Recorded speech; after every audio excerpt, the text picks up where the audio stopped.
Χαίρετε κυρίες και κύριοι, είναι το κεντρικό δελτίο ειδήσεων από την τηλεόραση του RTV.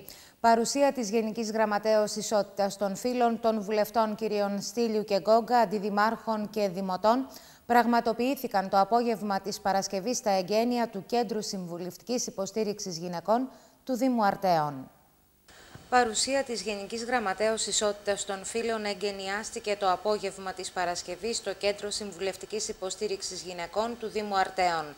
Η τελετή των εγγενείων έγινε από το Σεβασμιότατο Μητροπολίτη κ. Ιγνάτιο, ενώ παρέστησαν ο βουλευτής της Νέας Δημοκρατίας Γιώργος Στήλιος, του Πασόκ Χρήστος Γκόγκας, η εκπρόσωπος της ΕΤΑ κ. Κατσαβού, η αντιδήμαρχη Βίκη Βασιλάκη, Φώτης Γεωργίου, Γρηγόρης Βλάρας, ο πρόεδρος του Δημοτικού Συμβουλίου Θωμάς Τσιρογιάννης, εκπρόσωποι άλλων φορέων και δημότες. Σώσον, Κύριε, τον λαό σου και ευλογήσον την κληρονομία σου. Νίκας της ευσεβές κατεναντίον δωρούμενος και των σοφυλάτων δια του σταυρού σου πολίτευμα. Εύχομαι ο Πανάγαθος Θεός να ευλογήσει και αυτή την όμορφη προσπάθεια που βέβαια γίνεται από ενδιαφέρον και από αγάπη πάντα προς τον άνθρωπο και προς την γυναίκα ιδιαίτερως, η οποία προσφέρει τόσα πολλά μέσα στην κοινωνία μας και βέβαια χρειάζεται πάντα από όλους μας η ανάλογη ευαισθησία σε τέτοιες προσπάθειες που στηρίζουν την γυναίκα στην δύσκολη προσπάθεια της ζωής της, που πολλές φορές βέβαια επιφορτίζει και με άλλες καταπιεστικές εκδηλώσεις και ενέργειες που φέρνουν σε πιο δύσκολη κατάσταση τη θέση της και έχει ανάγκη από στήριξη, από συμπαράσταση, από αγάπη και από ενδιαφέρον για να μπορέσει να σταθεί όρθια και να επιτελέσει το μεγάλο έργο μέσα στην οικογενειακή και κοινωνική ζωή στην οποία εργάζεται. Συγχαρητήρια έχουμε σε όλους σας και ο Θεός να σας δίνει δύναμη, υπομονή, αγάπη και πνεύμα θυσίας και προσφοράς στον ευαίσθητο και όμορφο αυτόν τομέα που από σήμερα αρχίζεται και θα δραστηριοποιήσετε σε αυτό. Να είστε καλά, ο Θεός μαζί σας.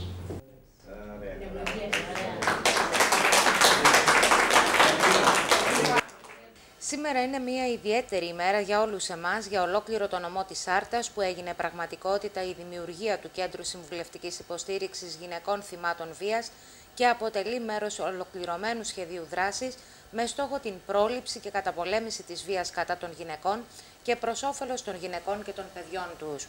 Είναι αποτέλεσμα της συνεργασίας του Υπουργείου Εσωτερικών, της Γενικής Γραμματείας Ισότητας των Δύο Φύλων και του Δήμου Αρτέων με συντονιστή δικαιούχου την ΕΤΑ, τόνισε μεταξύ άλλων η αντιδήμαρχος Βίκη Βασιλάκη.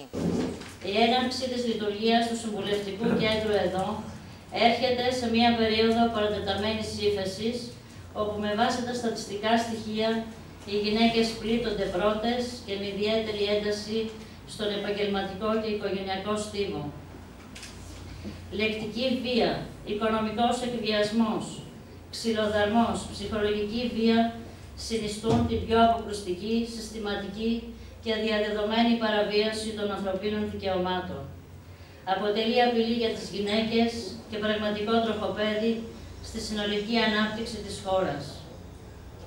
Η μάστιγα της βίας είναι ντροπή για τις γυναίκες, είναι ντροπή για τη δημοκρατία, μελανό σημείο για την παιδεία μας, προσβολή στην ευρωπαϊκή μας ταυτότητα.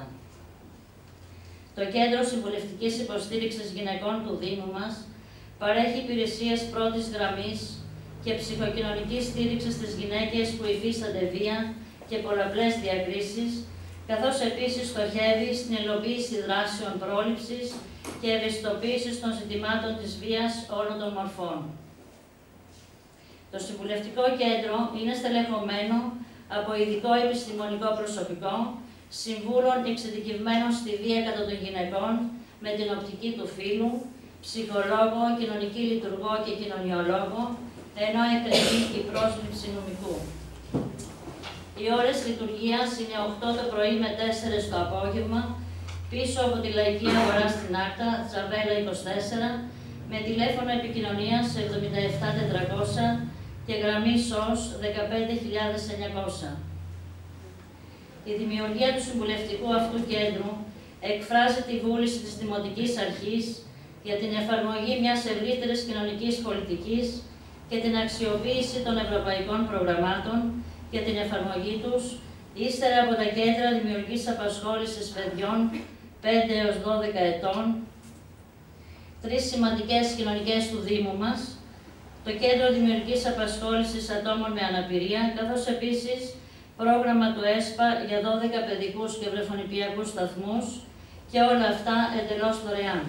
Το Κέντρο Συμβουλευτικής Υποστήριξης Γυναικών του Δήμου Αρτέων εντάσσεται σε ένα ευρύ πρόγραμμα που υλοποιεί σε όλη τη χώρα η Γενική Γραμματεία Ισότητας των Φύλων για την αντιμετώπιση του φαινομένου της βίας κατά των γυναικών.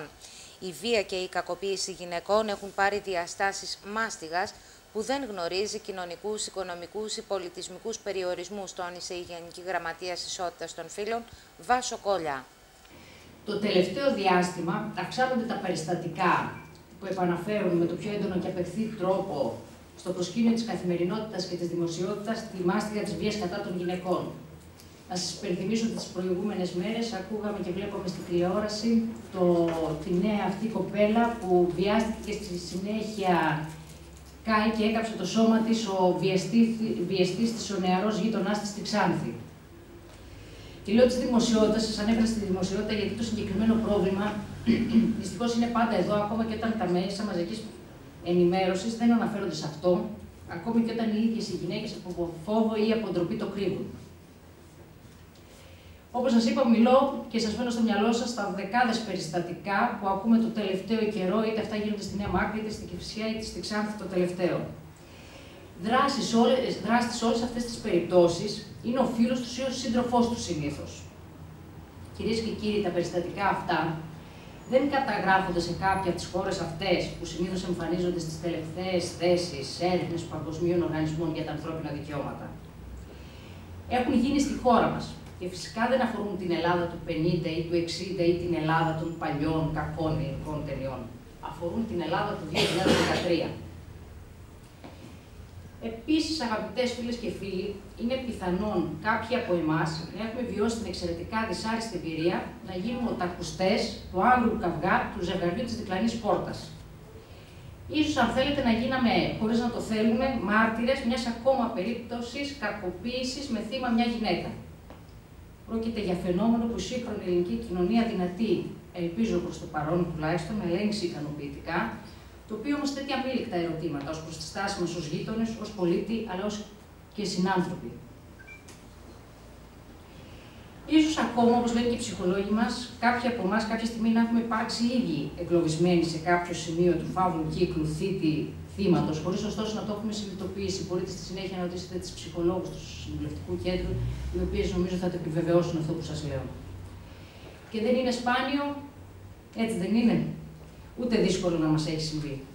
Κυρίες και κύριοι, πρέπει να κατανοήσουμε όλοι μας ότι η βία στη σχέση δεν έχει πάντα την ίδια μορφή.